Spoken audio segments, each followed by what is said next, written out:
Breaking news తిరుపతిలోని హోటళ్లలో food safety అధికారులు తనిఖీలు నిర్వహించారు. శిల్పారామం ఎదురుగా ఉన్న పద్మావతి హోటల్లో సోదాలు నిర్వహించారు.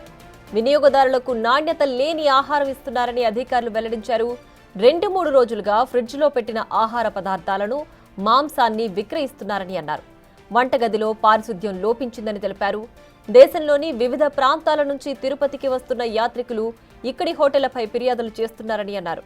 నాణ్యతా ప్రమాణాలు పాటించని హోటళ్లపై అవసరమైతే క్రిమినల్ కేసులు నమోదు చేస్తామని హెచ్చరించారు.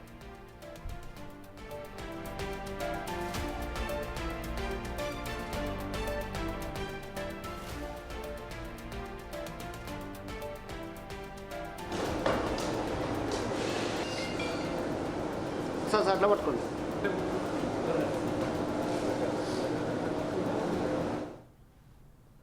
మరింత సమాచారాన్ని మా ప్రతినిధి దామోదర్ అందిస్తారు. దామోదర్, చెప్పండి, తిరుపతిలో తనిఖీల కోసం 13 జిల్లాల నుంచి అధికారులు తీసుకురావడానికి కారణాలేంటి? ప్రధానంగా అక్కడ పద్మావతి హోటల్లోని ప్రస్తుతం ఫుడ్ సేఫ్టీ అధికారులు తనిఖీలు చేస్తున్నారా? రిమైనింగ్ వాటిలో ఎలా ఉన్నాయి సేఫ్టీ మెజర్స్?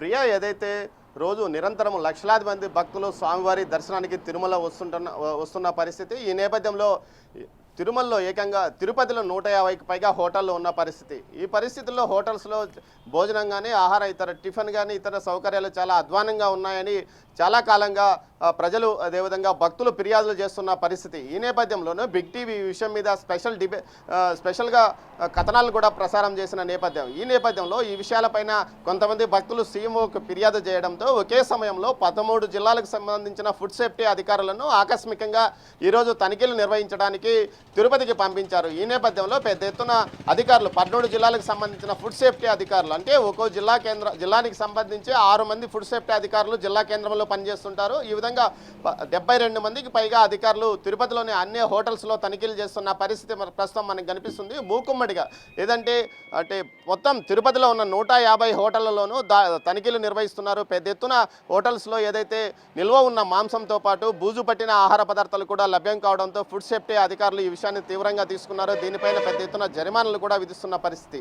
రాష్ట్రంలో ఎక్కడా లేని విధంగా హోటల్స్ తిరుపతిలోనే కనిపిస్తాయి. అటు ఫుట్పాత్ మీద కానీ, అదేవిధంగా పెద్ద ఎత్తున హోటల్స్ కానీ నిర్వహణ కొనసాగుతుంటాయి. చాలా వరకు కనీస సౌకర్యాలు ఉండవు, ఏదైతే పరిశుభ్రంగా ఉండవు, శుభ్రమైన నీటిని కూడా వాడని పరిస్థితి అక్కడ కనిపిస్తుంది. ఈ నేపథ్యంలోనే భక్తులు ఈ విషయం మీద పూర్తి స్థాయిలో ఫిర్యాదులు సీఎంఓ వరకు వెళ్లడంతో సీఎంఓ ఈ విషయం మీద వెంటనే తనిఖీలు నిర్వహించాలని ఆదేశాలు జారీ చేసిన నేపథ్యంలోనే ఈరోజు విజయవాడ నుంచి కొంతమంది అధికారులు, ముఖ్య అధికారులు రాగా వివిధ జిల్లా కేంద్రాల నుంచి వచ్చిన అధికారులు ఇక్కడికి తిరుపతికి ఈరోజు ఉదయం 9 గంటలకు చేరుకొని 9 గంటల నుంచి ఇప్పటి వరకు తనిఖీలు నిర్వహిస్తున్నారు. ప్రతి హోటల్స్లో, మెజార్టీ హోటల్స్లో సౌకర్యాలు లేమి కనిపిస్తుంది. ముఖ్యంగా ఏదైతే వంట గదులు చాలా అపరిశుభ్రంగా ఉండడము, నిల్వ ఉన్న ఆహార పదార్థాలను గదుల్లో ఏదైతే ఫ్రిడ్జ్లో పెట్టుకొని వాటిని ఏదైతే హోటల్కి వచ్చే వారికి వడ్డించడం లాంటి కార్యక్రమాలు చేస్తున్నారని ఈ తనిఖీల్లో బయటపడ్డాయి. మొత్తం మీద ఈ హోటల్స్కు సంబంధించి పూర్తి స్థాయిలో సమగ్ర నివేదిక సీఎంకు అందజేస్తామని చెప్తున్నారు. దీంతోపాటు తిరుపతి కేంద్రంగా ఆహార తనిఖీ ఏదైతే ఫుడ్ సేఫ్టీకి సంబంధించిన ఒక ల్యాబ్ను కూడా ఏర్పాటు చేయాలని ఇప్పటికే ఒక ప్రతిపాదన ఉన్న నేపథ్యంలో ఇక్కడ ఒక ల్యాబ్ను ఏర్పాటు చేయాలంటూ కూడా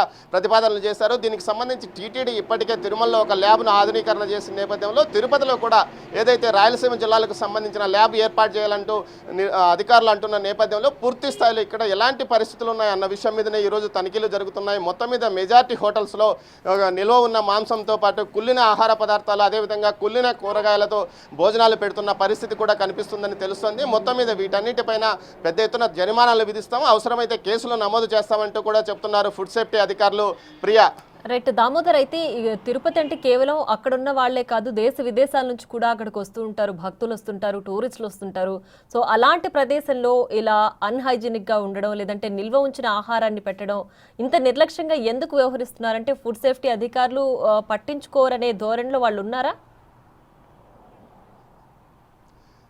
ప్రియా, గత 5 సంవత్సరాలుగా ఏదైతే రాజకీయ నాయకులకు సంబంధించిన వారు పెద్ద ఎత్తున హోటల్స్ను ప్రారంభించారు. దీంతోపాటు అధికారుల పర్యవేక్షణ పూర్తి స్థాయిలో కొరవడింది. ఏదైనా ఫిర్యాదులు వచ్చినప్పటికీ ఇక్కడే స్థానికంగా ఉన్న రాజకీయ నాయకులు ఏదైతే ఫిర్యాదును వెంటనే పట్టించుకోవద్దంటూ ఆదేశాలు జారీ చేస్తున్న పరిస్థితి. చాలా వరకు హోటల్స్ రాజకీయ సంబంధం ఉన్నవారే నడుపుతున్న పరిస్థితి. ఇటు టీడీపీ కానీ, అటు వైసీపీ కానీ, ఇతర రాజకీయ పార్టీలకు అనుబంధంగా ఉన్నవారు పెద్ద ఎత్తున హోటల్స్ నిర్వహిస్తున్నారు. దీంతో వీరిని ఏమీ అనలేకపోయారు. ఈ నేపథ్యంలో ప్రతిరోజు 1,00,000 మంది అటు రావడం కానీ పోవడం కానీ తిరుపతికి వచ్చిపోతుంటారు. ఈ నేపథ్యంలో సుమారు 70,000 మంది భక్తులు స్వామివారి దర్శనానికి చేసుకుంటున్న నేపథ్యంలో 1,00,000 మంది వస్తుంటారు. వీరందరూ మెజార్టీ 75,000 80,000 మందికి పైగా తమ అవసరాల కోసం భోజనాలు చేయడం కానీ ఇతర అవసరాల కోసం హోటల్స్ను ఏదైతే ఆశ్రయిస్తుంటారు. ఈ నేపథ్యంలో హోటల్స్లో దారుణంగా పరిస్థితులు ఉన్నాయన్న విషయాన్ని సీఎంఓకు పలుమార్లు ఫిర్యాదు చేశారు. ఈ విషయంలో మీడియాలో ముఖ్యంగా బిగ్ టీవీ అనేక కథనాలు వెలువరిచింది.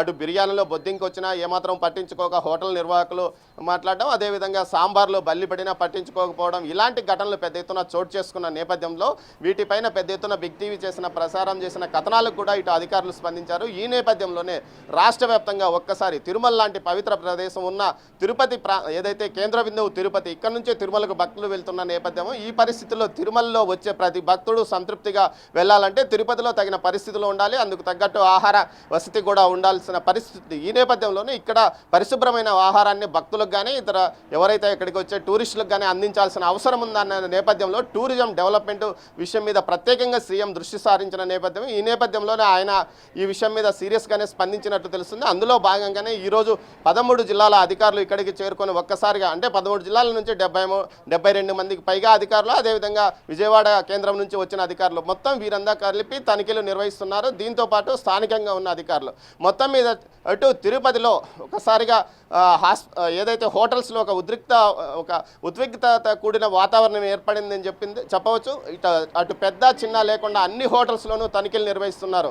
మొత్తం హోటల్స్ను తనిఖీలు ఈరోజు రాత్రి 12 గంటల లోపల పూర్తి చేస్తామంటూ కూడా అధికారులు చెప్తున్న నేపథ్యంలో కొన్ని హోటల్స్ను తాత్కాలికంగా మూసివేసిన పరిస్థితి కూడా తిరుపతిలో కనిపిస్తుంది. ఇలాంటి పరిస్థితుల్లో హోటల్ హైజెనిక్గా ఉండడానికి అన్ని రకాల చర్యలు తీసుకుంటున్నాము. అందులో భాగంగానే ఈ తనిఖీలను కూడా చెప్తున్నారు. ప్రియా.